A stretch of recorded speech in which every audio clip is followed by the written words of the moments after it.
Naming या nomenclature of amine.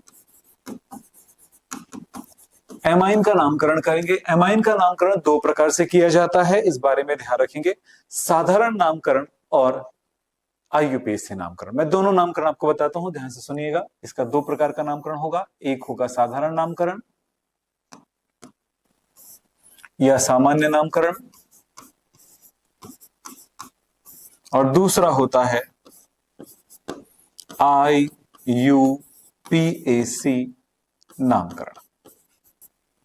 दोनों ही नामकरण बड़े आसान है, समझना है एक शॉर्ट पॉइंट से आप समझें, शॉर्ट तरीके से समझिएगा, उसको फिर डिटेल करूंगा मैं आपको। जैसे यदि आपको साधारण नामकरण की बात करते हैं तो ये होता है RNH2 एमाइन।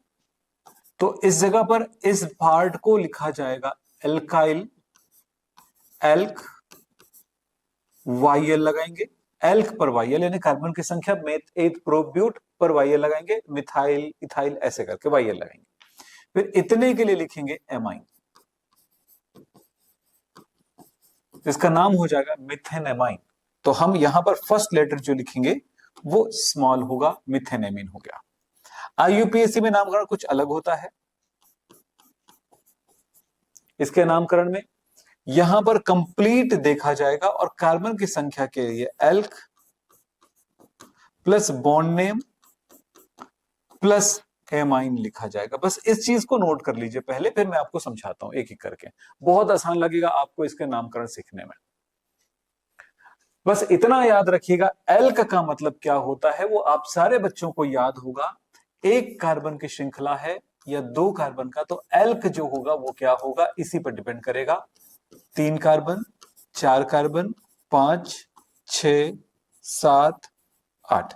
एक कार्बन को कहेंगे मेथ, 2 कार्बन के लिए बोलेंगे ईथ, 3 कार्बन के लिए बोलेंगे प्रोप, 4 के लिए बोलेंगे ब्यूट, 5 के लिए बोलेंगे पेंट, 6 के लिए बोलेंगे हेक्स, 7 हो गया हेप्ट, 8 हो गया ऑक्ट।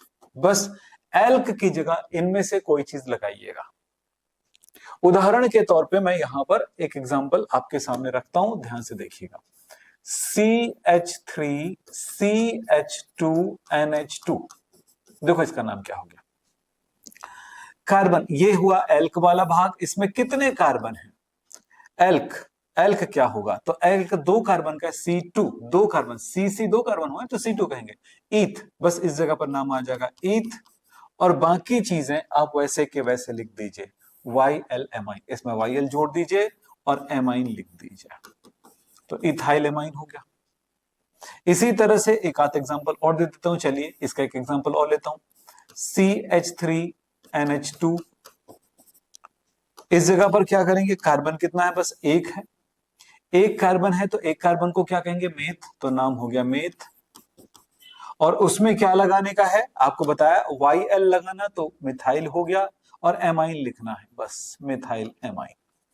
इस तरह से नामकरण आसान हो जाता है। यह हो गया किसके लिए नामकरण, साधारण नामकरण का तरीका हुआ। अब दूसरे में जब जाएंगे इस जगह पर आईयूपीएसी नेमिंग में, तो क्या करेंगे, कार्बन की संख्या गिनिए, काउंट करना है। चलो, तो आईयूपीएसी नामकरण को मैं आपको यहां पर डिटेल में समझा रहा हूं, इसे याद रखिएगा, तभी ये बात बन पाएगी, है ना। क्या याद रखना, ये वाली चीज आपको याद रखना।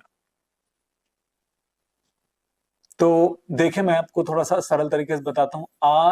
RNH2 नाम में ये देखना है कि इसमें कितने कार्बन हैं, तो हो जाएगा elk plus bond name plus amine. अब एल्क में क्या होता है, कार्बन एक है तो मेथ लिखेंगे, जैसा कि मैंने बताया। 2 कार्बन है तो ईथ लिखेंगे नाम में, 3 कार्बन है तो प्रोप, याद हो गया होगा सारे बच्चों को, 4 है तो ब्यूट, 5 है तो पेंट,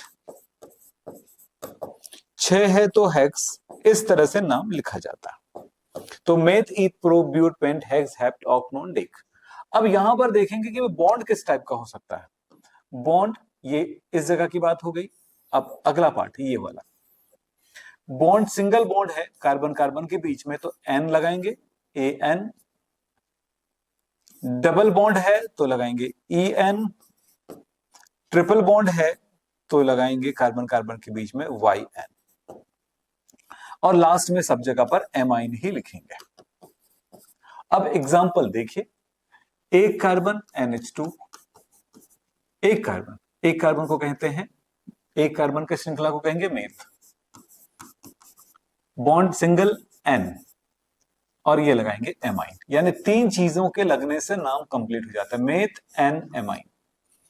अब हाइड्रोजन बेटा, कार्बन में हाइड्रोजन 3 तो लगेंगे ही लगेंगे, कार्बन में 4 संयोजकताएं होती हैं, आप सबको पता है, तो इस जगह पर वो हाइड्रोजन उतने रहेंगे। चलो दूसरा दिखाता हूं, CCCNH2, नाम क्या होगा? 1 2 3 कार्बन है, अब यहां पर हाइड्रोजन कितने होते हैं? 3, यहां पर कितने होंगे? 2, यहां पर कितने होंगे? 2, तो 3 कार्बन की श्रृंखला है, तो मैं इसको बोलेंगे प्रोप। 3 कार्बन का श्रृंखला ये वाला प्रोप वाला आएगा। फिर बॉन्ड कौन सा है? सिंगल बॉन्ड है कार्बन कार्बन के बीच में, तो एन लगेगा और इसके लिए लगाएंगे एमाइन, तो ये हो गया मीथेन एमाइन। एक एग्जांपल और लेता हूं, CCCC डबल बॉन्ड CnH2, 1 2 3 4 5, क्रियात्मक समूह इधर से नजदीक पड़े, नंबरिंग उधर से होगा। अब इसका नाम क्या होगा? कार्बन कितने भैया? 5, 5 कार्बन को क्या बोलोगे? पेंट, तो नाम हो गया पेंट। बॉन्ड दूसरे कार्बन दूसरे और तीसरे पर है तो 2 पर आ रहा है, तो नाम हो जाएगा बॉन्ड का 2 पर है इन। डबल बॉन्ड के लिए नाम क्या लिखते हैं? डबल बॉन्ड के लिए इन लगाते हैं, फिर इसके लिए एमाइन। इस तरह से इसका नाम हो जाएगा। बस इसी तरह से नामकरण करते जाना है, और जितनी गहराई में पढ़ोगे, जितनी गहराई में प्रैक्टिस करोगे, आपको बातें समझ में आती जाएंगी। इसलिए इन बातों को जरूर ध्यान में रखते जाइएगा। प्राथमिक एमीन, द्वितीयक एमीन, तृतीयक एमीन, सबका नामकरण किया जा सकता है, और उसको करने के बड़े आसान तरीके होते हैं, कोई कठिनाई नहीं होती है। तो मैं एक बार एक द्वितीयक एमाइन का नामकरण भी करके आपको दिखाता हूं। जैसे यहां पर लिखा हुआ है R, ये सेकेंडरी एमाइन के लिए है,